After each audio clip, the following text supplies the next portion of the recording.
Greetings. In this video, I will tell you about an incredible community, the likes of which we are unlikely to find anywhere or at any time in human history. This is Sparta, an ancient Greek state located in the south of the Peloponnese Peninsula, in the region of Laconia. I will begin my narrative by discussing the political and social structure of Sparta, established as a result of the reforms of the semi-legendary political figure Lycurgus. The main goal of these reforms was to avoid conflict between the wealthy and poor citizens, in order to achieve unity among the Spartans and thus ensure reliable dominance over the conquered lands and tribes. The exact time of Lycurgus's life is unknown to us. Historians place him in the 9th, 8th, 7th, or even 6th centuries BC. However, Lycurgus was not a fictional character, but a real historical figure, though his life has been surrounded by numerous legendary details. It is known that Lycurgus proclaimed the so-called Great Ratra, literally Great Decree, a sort of constitution for Sparta. This new structure of government was supported by the majority of Spartans, but there were also many people, especially among the wealthy classes, who opposed the innovations.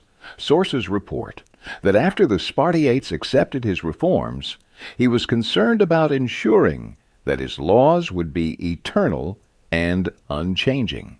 He took an oath from the kings, elders, and representatives of the popular assembly that they would not change the laws in his absence, and he himself went to Delphi to consult the oracle. The oracle said that the gods approved of his reforms, and also added that the state would be accompanied by fortune as long as Lycurgus's laws were in force. Then Lycurgus sent a messenger to Sparta to inform the citizens about the prophecy. The lawgiver himself, however, deliberately stopped eating, and soon died either of starvation or, having thrown himself on his sword, took his own life. He even bequeathed that his body be burned and his ashes scattered over the sea so that his remains would not end up in Sparta. Thus, the word given to Lycurgus by the Spartans was to remain in force for all eternity, and the Spartan laws remained unchanged forever. So let us consider what resulted from the implementation of these reforms. The first decree of Lycurgus concerned the structure of government. Since the 11th century BC, Sparta had been ruled by two kings known as basileis, proper kings, or archegetai, leaders. They represented two clans, the Agiads and the Eurypontids, descended from the Heraclid dynasty. Alongside the kings, the Apella, or assembly of citizens, participated in governance.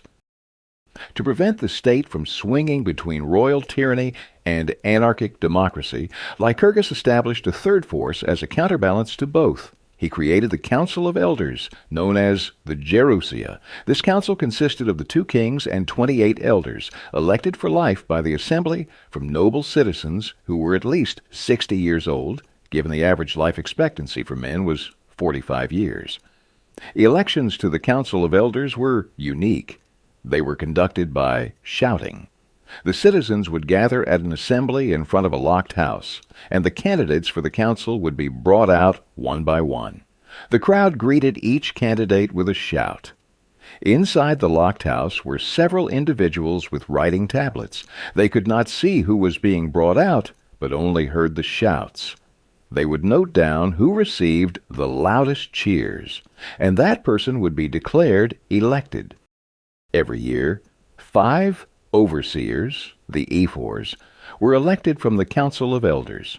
They ensured that the citizens adhered to the laws and that the kings did not exceed their authority. Once every 8 years, on a moonless night, the ephors would sit together and silently gaze at the sky. If a star flared up and fell, the ephors would declare that the kings were ruling unlawfully. They would then send envoys to Delphi and would only calm down once the oracle defended the kings. Upon taking office, the ephors issued a decree shave your mustaches, and obey the laws. This was intended to ensure that Spartans complied equally with the authorities in both minor and major matters. The assembly continued to function, though it could only confirm or reject the decisions of the Gerousia by shouting yes or no, or, in very rare cases, give advice to the Gerousia. In Sparta, there were three social classes: Spartans, Perioikoi, and Helots. Spartans were descendants of the conquering Dorians and formed the ruling class. The Perioikoi, literally those who live around, were descendants of the conquered Achaeans, mainly inhabiting the coastal areas.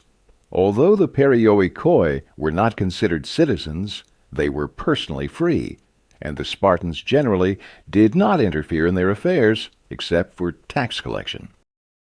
The Helots were divided into Laconian and Messenian groups. The former descended from the conquered Achaeans, while the latter came from the subjugated Messenians, Dorians. Helots were considered the property of the state, tied to the land owned by Spartans, and were required to provide their masters with a fixed portion of their harvest. Thus, they represented something between slaves and serfs. There were about 9,000 Spartans, 30,000 Perioikoi, and 200,000 Helots, who harbored a deep hatred for the Spartans. Keeping such a large population in check was possible only through extreme terror. To this end, so-called cryptia were organized from time to time. Authorities would send groups of young men, deemed the most capable, to roam the surrounding areas, equipped only with short swords and minimal provisions. By day, they would hide in secluded spots, and at night they would leave their hideouts to kill any Helots they encountered on the roads. Often they would also scour the fields, targeting the strongest and most capable Helots. To legitimize the killing of Helots, the ephors would declare war on them as soon as they took office. In general, the Spartans treated Helots harshly and brutally. They forced Helots to drink unmixed wine, and then brought them to communal meals to demonstrate to the youth how grotesque a drunkard appeared. According to the second law of Lycurgus, all land was divided equally among citizens to permanently eliminate the distinction between the rich and the poor. All of Laconia was divided into 30,000 identical plots, which were assigned to the Perioikoi, while the lands around the city of Sparta were divided into 9,000 plots, corresponding to the number of Spartan families. Each plot was sized to ensure a relative degree of prosperity for the family living on it. But Lycurgus did not stop at this law. To prevent Spartans from accumulating wealth, he introduced iron currency. Furthermore, to curb attempts to assess the value of the coin based on the iron's utility for other purposes, and to discourage accumulation, he mandated that the iron designated for making money be heated to a red-hot state and then cooled in vinegar. This process rendered it unsuitable for any other use. As a result, storing an amount equivalent to 10 minae required a large warehouse, and transporting it necessitated a team of oxen. Moreover, gold and silver coins were also actively sought out, and anyone found in possession of them would be punished. Another law prohibited anyone from roofing their house with materials other than those made using an axe, and doors had to be crafted exclusively with a saw. In such meager dwellings, no one would think of acquiring fine household items. Everything was meant to harmonize with the whole. Lycurgus sought to combat luxury in another way as well. He commanded all citizens of Sparta to dine together at communal tables in public places, consuming the same state-prescribed food. These communal meals are known to us as syssitia. Each citizen was required to contribute a certain amount of food supplies for the communal meals each month, in exchange for which the state would provide them with food. Typically, around 15 citizens gathered at each table. However, to be accepted as a fellow diner, The consent of all the others was required. To express their approval or disapproval, each diner would take a piece of bread and, like a voting pebble, silently drop it into a vessel held above their heads by a servant. A lump of bread would simply be dropped to signify approval, while anyone wishing to express dissent would first squeeze the bread tightly in their fist. If even one such lump was found, the applicant for admission would be rejected, ensuring that all seated at the table enjoyed each other's company. The main dish served was a black blood stew made from pork, lentils, vinegar, and salt. It was incredibly nutritious, but unimaginably unpleasant in taste. Spartans took pride in it. When the Persian king visited Greece, he had a captured Spartan prepare this stew for him. After tasting it, he remarked, "Now I understand why Spartans face death so bravely. They prefer dying to eating such food." All the aforementioned laws were aimed at one goal: to unite Spartan society so that it could effectively resist both external and internal enemies. Naturally, Lycurgus also addressed family relationships. In other Greek city-states, women led sedentary lives, lived in seclusion, and occupied themselves with handicrafts. They ate worse than men, as the priority was to feed the men first, leaving women with the leftovers. Lycurgus, however, believed that spinning, weaving, and sewing could be done by slaves, and he regarded the most important role of free women as bearing children. Therefore, he established that women should engage in physical exercises as much as men. For girls, he instituted training in running, wrestling, and throwing the discus and javelin, and they participated in competitions alongside young men, performing all exercises naked, just like them. Consequently, women in Sparta were treated as equals and enjoyed much greater respect than in other Greek city-states. This was clearly articulated by Gorgo, the wife of King Leonidas. When asked, "Why do husbands obey their wives only in Sparta?" she replied, "Because only in Sparta do wives give birth to real men." The same principle applied to marital relationships. Once, an Athenian asked a Spartan, "What is the punishment for marital infidelity in Sparta?" The Spartan replied, "None." The Athenian pressed on. The Spartan explained, "One must sacrifice a bull that drinks water from the Evrotus Valley while standing on Mount Taygetus." The Athenian asked, "But do such bulls exist?" The Spartan countered, "And do marital infidelities exist in Sparta?" The concept of marital infidelity lost all meaning in a society where the family was viewed merely as a means to produce healthy children. Thus, if a husband was much older than his wife, he was obligated to find a decent and handsome young man whom he trusted and introduce him into his bedroom, recognizing any child born of that union as his own. Moreover, if an honorable man fell in love with another man's wife, one who was fruitful and virtuous, he could ask her husband for permission to conceive a child with her. In such cases, there was no question of marital infidelity. All was done in good faith and with mutual consent. Upon the birth of a child, the family's responsibilities effectively ended. The child belonged not to the parents, but to the state. A Spartan would bring the newborn to the council of elders. The elders would examine the child, and if they found it strong and well-formed, they would order it to be raised, immediately assigning it one of the 9,000 plots of land. However, if the child appeared weak or deformed, it would be thrown off Mount Taygetus into the abyss. Until the age of 7, the child was cared for by a nurse, and thereafter the state took over their upbringing. At 7, the child would leave home and live in barracks with peers, forming separate groups. From among the most deserving men, a paidonymos was appointed to supervise the children, while the boys themselves elected one of the so-called Irenes to lead each group, usually the most sensible and courageous.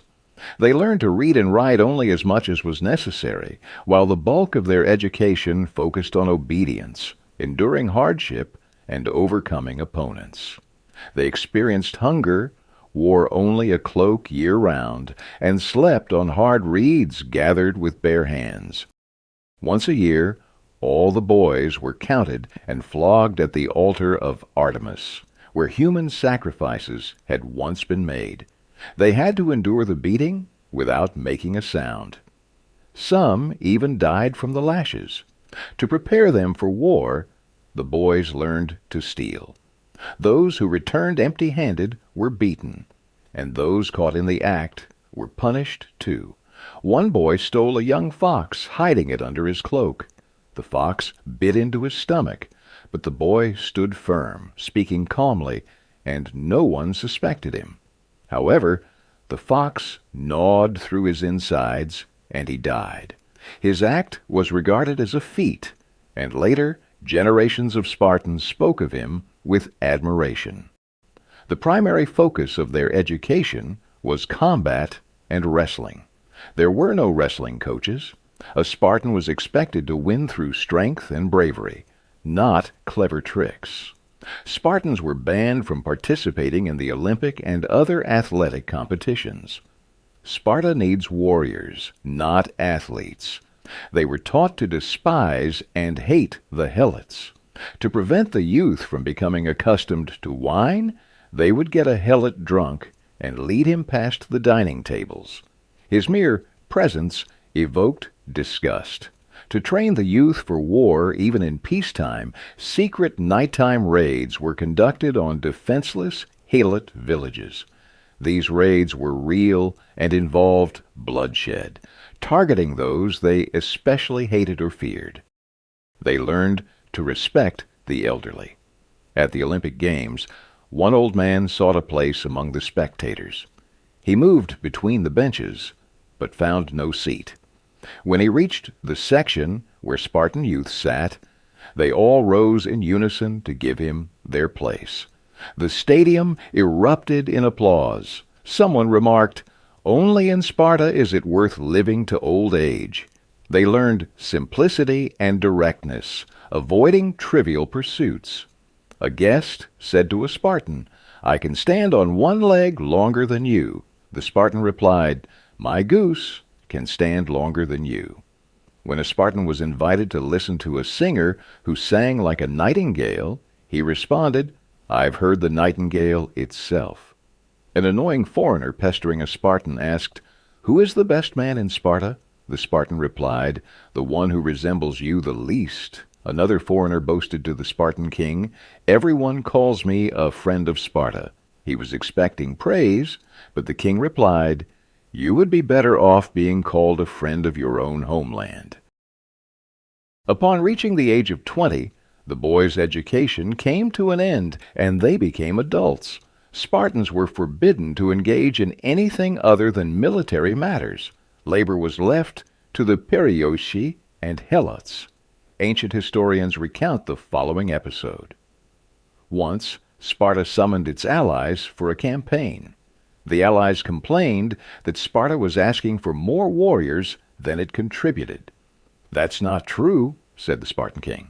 He seated the Spartan army to his right and the allies to his left, then commanded, "Metal workers, stand up." Some allies stood, but none of the Spartans did. "Potters, stand up. Carpenters, stand up." By the end, almost all the allies were standing, while the Spartans remained seated. "You see," said the king, "we alone provide true warriors." In battle, the Spartan was in his element.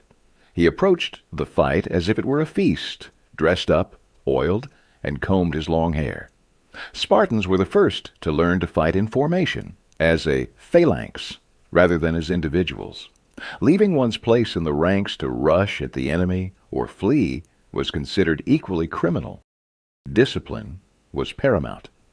The Spartan, Leonymus, raised his sword over an enemy, but, upon hearing the retreat signal, withdrew his sword.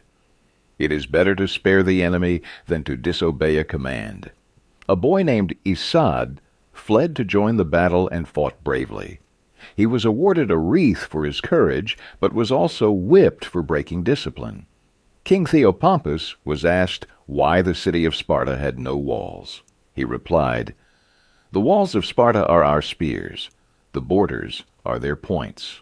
King Aegeus said, "A Spartan asks not how many enemies there are, but where they are." A lame Spartan went to war. "Why are you going?" he was asked. "I go not to flee, but to fight." A blind Spartan went to war. "Why are you going?"